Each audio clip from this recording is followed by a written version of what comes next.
రేపు ఎంతవరకు సక్సెస్ అవుతుందనేది ప్రేక్షక దేవుళ్ళు చెప్తారు.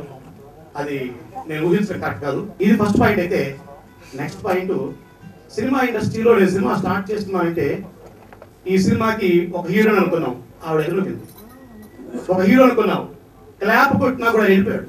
ఇలా రకరకాల ప్రాబ్లం జరిగినాయి. కానీ ఈ సినిమాకి అసలు నాకు ముఖపరిచయమే లేదు.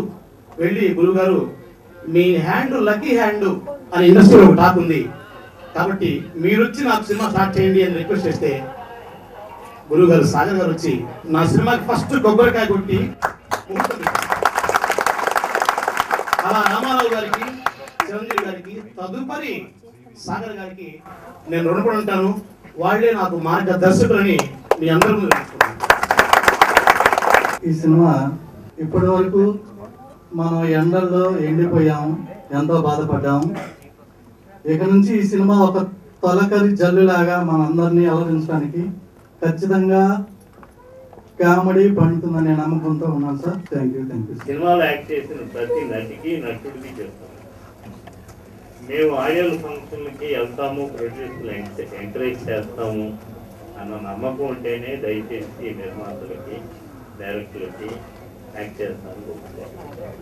లేనప్పుడు రావద్దు. ఎందుకంటే మీరున్నారు, నా సినిమా తీస్తున్నారు, వాళ్ళ సినిమా తీస్తే మీరు రాదు. దానివల్ల నిర్మాతలకి, డైరెక్టర్లకి అందరికీ చిన్న డిసప్పాయింట్. కాబట్టి దయచేసి అర్థం చేసుకోండి. ఈ పాండవులు అనే సినిమా చాలా కష్టపడి తీస్తారనేది ఆయన చెప్పేదాన్ని బట్టి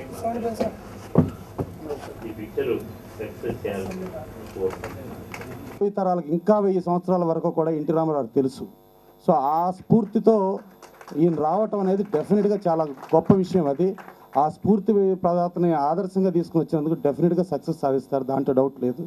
మనం సాంగ్స్ చూసాం, చాలా స్పీడ్ సాంగ్స్ ఉన్నాయి. చెప్పాలంటే పెద్ద మాస్ స్టార్స్ డ్యాన్స్ చేసే సాంగ్స్ దీంట్లో కనబడుతున్నాయి. యశోవ్ కృష్ణ చాలా మంచి మ్యూజిక్ ఇచ్చాడు ఈ సినిమాకి. సినిమా బాగుంటే ఏ పొట్టలో ఏమీ చేయలేవు. ఆడియన్స్కి సినిమా బాగుండాలి, సినిమా చూస్తారు. సినిమా బాగాపోతే ఎంత పెద్ద స్టార్ సినిమాలైనా డబ్బాలు కొడతాయి. సో డెఫినెట్గా ఒక చిన్న సినిమా వాళ్ళు ఎక్కడ కాంప్రమైజ్ అవ్వకుండా మనం సాంగ్స్ చూసాం. చాలా రిచ్గా లొకేషన్స్ కానీ అన్నీ చాలా బాగా చేశారు. డెఫినెట్గా ఈ సినిమా సూపర్ హిట్ అవ్వాలని మనస్ఫూర్తిగా కోరుకుంటూ సెలవు తీసుకున్నాం. ఇందులో 5 సాంగ్స్ని రూపొందించడం జరిగింది. ఒక సాంగ్ వచ్చి మెలోడీ ఉంటుంది, 4 సాంగ్స్ ఫాస్ట్ బీట్తోనే ఉంటాయి. ఎందుకంటే సినిమా మొత్తం ఒక కామెడీతో బేస్ అయినటువంటి సినిమా. దీనికి డైరెక్టర్ గారు చాలా కష్టపడి నాకు సాంగ్స్ కూడా చాలా హార్డ్ వర్క్ చేశాం. డెఫినెట్గా ఈ ఆడియో ఒక మంచి గుర్తింపునిస్తుందని ఆశిస్తున్నాను. అలాగే ఈ ఆడియోకి మాకు సహకరించినటువంటి రవివర్మ గారు, అలాగే వేణు, మాలవిక, గీతామాధురి వీళ్ళంతా ఆలపించారు. అలాగే రచయితలు వేల్పుల వెంకటేష్ గారు, తిరుపతి చాలా అద్భుతమైనటువంటి సాహిత్యాన్ని అందించారు. తిరుపతి ఇది ఫస్ట్ టైం ఈ సినిమాకి రాయడం. ఆయన చాలా ఒక గొప్పగా నువ్వేనా లవ్కి వరమా అనే పాటను మీరు మెలోడీ సాంగ్ బాగా లైక్ చేశారు, ఆ సాంగ్ని రాశారు. తప్పకుండా ఈ ఆడియో ఒక మంచి గుర్తింపునిచ్చి సినిమా కూడా సక్సెస్ చేస్తారని ఆశిస్తూ అందరికీ సెలవు. నమస్తే. శ్రీనివాస్ గారు నాకు చాలా రోజులు తెలుసు అండి. తను మూవీ స్టార్ట్ చేసినప్పుడు నన్ను కలిశారు, మనం మాట్లాడుకున్నాం. సినిమా బాగా చేయండి సార్, ఆల్ ది బెస్ట్ చెప్పాను. సాంగ్స్ చూస్తుంటే తెలుస్తుంది ఆయన ఎంత హార్డ్ వర్క్ చేశారు, ఎంత కష్టపడ్డారు. అలాగే ఈ సినిమాలో సాంగ్స్ రాసిన నువ్వే నా లవ్కి వరమా ఇవ్వా నేను అడగగానే తిరుపతి రాశాడు. తను చాలా చిన్న కుర్రోడు తిరుపతి. సో సాంగ్స్ చాలా బాగా రాశావు. థ్యాంక్స్ తిరుపతి. శ్రీనివాస్ గారి తరపు చెప్తున్నాను.